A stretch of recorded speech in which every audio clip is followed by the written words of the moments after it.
This video is sponsored by scdkey.com. scdkey.com is a marketplace website where you can purchase game keys and software keys with no hassle. scdkey.com offers a legit Windows 10 Pro key for only $17. This is the same keys I use on my PC builds. But to make it more awesome, they will be giving another 12% discount. Just type our coupon code XTNC to get it for only $15. You now have your legit Windows 10 key license all set, but in a more affordable price. If you're in the Philippines, purchasing is very easy. You can use PayPal, Paymaya, or GCash. Visit scdkey.com now. I'll put the link in the video description below. So thank you scdkey.com for sponsoring this video. Hey guys, Action here. Welcome back to another gaming PC build.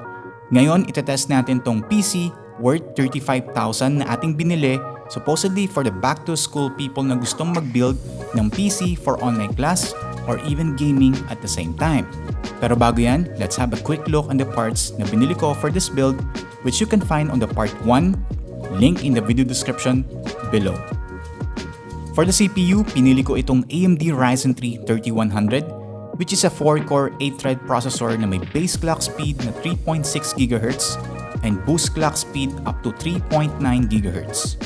It is actually a good pick considering it's only priced at around 6,000 Philippine pesos. Since this also comes with a Wraith Stealth stock cooler, yun na rin ang gagamitin natin, eliminating the need for a separate aftermarket cooling solution. For the motherboard naman, I choose the Asus EX8320M Gaming, mainly dahil feature pack itong motherboard despite being in the lower end chipset line na A320. May Aura Sync RGB din and 4 memory slots instead of a usual 2 which is found on the most A320M motherboards. And being on a budget at around 3,000 pesos, for me sulit na to for entry-level motherboard. Take note lang, you must request from the shop na pagbibilan natin to update the BIOS to support the 3rd gen or 3000 series Ryzen processors before selling it to you. Nang sa ganun, hindi ka na ma-hassle on booting or updating the BIOS yourself. Next is our GPU. Of course, aside from doing schoolwork, most of us also think about gaming, diba? So here's the Asus ROG RX5500 XT Strix Gaming with 8GB of video memory, which is okay for 1080p gaming pero di masakit sa bulsa at around 13,900 pesos.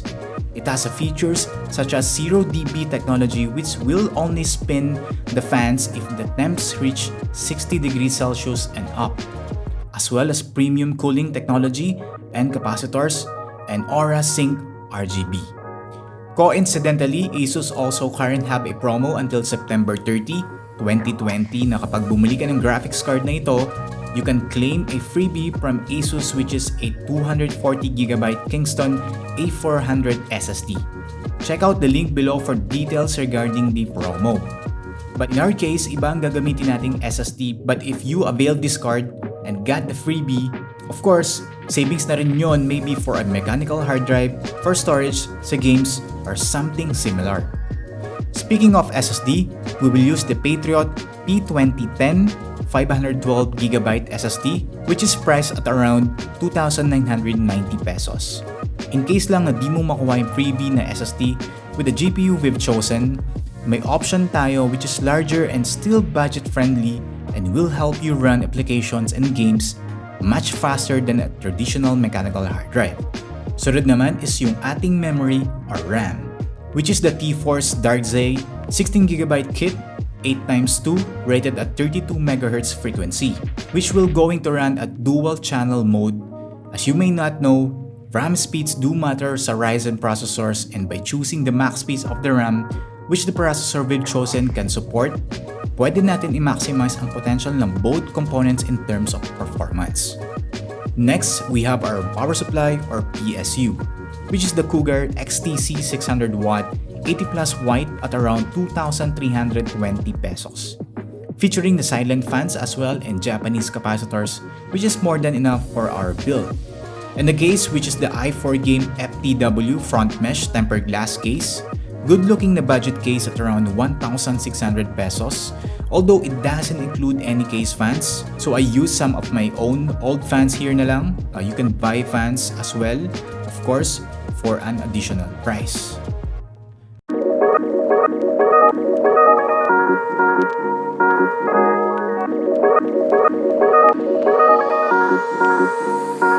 Come on.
And for the exact price po nito, total po is umabot po siya ng 35,340 pesos. And ngayon na build na natin yung PC, it's time for us to test it for the stuff this was intended to do. Usually, ang online classes umiikot lang yan around using web browsers or productivity apps such as Microsoft Office, Google Docs, Sheets, Slides, and much more. As well as video conferencing apps such as Google Meet, Zoom, and Discord. To test that, we've run a PC Mark 10's benchmarking tool, giving us a proper benchmarking score for all the items we've mentioned above, getting a final score of 5,231. Of course, multitasking will be good kasi we have a 4-core and 8-thread CPU as well as an SSD and 16GB of RAM. More than enough for our usual multitasking and online platforms most of the time. Also, we tested it for video editing at Adobe Premiere Pro and rendering on Adobe Media Encoder. Just for those who wants to do multimedia stuff such as editing video as well.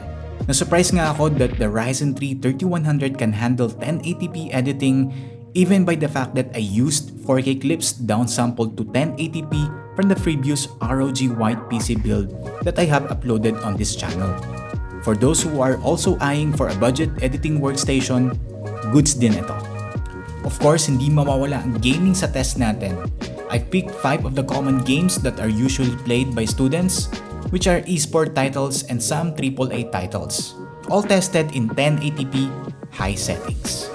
In CSGO, we have an average of 193 FPS, while in Dota 2, we have an average of 164 FPS, and in Valorant, we had an average of 195 FPS. On AAA games naman, we have GTA 5 which got an average of 118 FPS, and COD Modern Warfare as well got an average of 133 FPS, which in my opinion, more than enough for a casual gaming. In terms of temperature naman, I was glad to see that the system handled it well. Although nasa air-conditioned environment ako with a room temperature of around 28 degrees Celsius, with our CPU averaging at around 60 to 70 degrees while gaming and at full load, and 44 degrees at idle with the AMD stock cooler, while our GPU naman got only an average of 55 degrees Celsius on gaming and around 42 degrees at idle, which is not really surprising considering na we're using a ROG Strix variant card, which is known for its good cooling solution, at kahit hindi ka naka-aircon, I think this system will do well. Although your mileage may vary pa rin according sa pagkaka-setup mo. To conclude, if you have this 35,000 budget for system unit and looking for a build to make for this back-to-school season, where it will be online-based sa lahat at this moment, okay tong build na ito not only for online classes, but also for gaming and a bit productivity work then if you want. If you're concerned on the upgrade path naman, para sa build na ito, I got you covered as well. For the processor, I think you can go up to Ryzen 5 3600 without any problems. However, if you're thinking of going into 8-core territory with Ryzen 7 and up, I'd recommend you to upgrade to motherboard as well to a better one like a B450 or B550 chipset. For the RAM, of course, dagdagan lang yan, probably with the same kit. But I think 16GB is more than enough for gamers sa ngayon.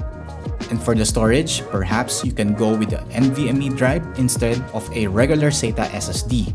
The GPU, I think it can serve you for a while naman. So baka medyo matagalan bago ka mag-upgrade. Still depending on your needs. Overall, na-surprise ako sa ngayon on how 35,000 budget can build a decent system unit courtesy of these parts. Like the performance compared to what we usually build before are surprisingly good. Grabe, ang laki din ng epekto ng new technologies on bringing down the cost of a decent PC build nowadays. So there you have it. I hope you guys enjoyed this worth 35,000 na gaming PC build. If you have any questions regarding this build, just hook me up on my Facebook fan page or comment lang kayo sa baba and I'll try my best answering those questions. Thank you guys for tuning in. This has been Xtian. So like the video, subscribe, and I'll see you on my next gaming PC build.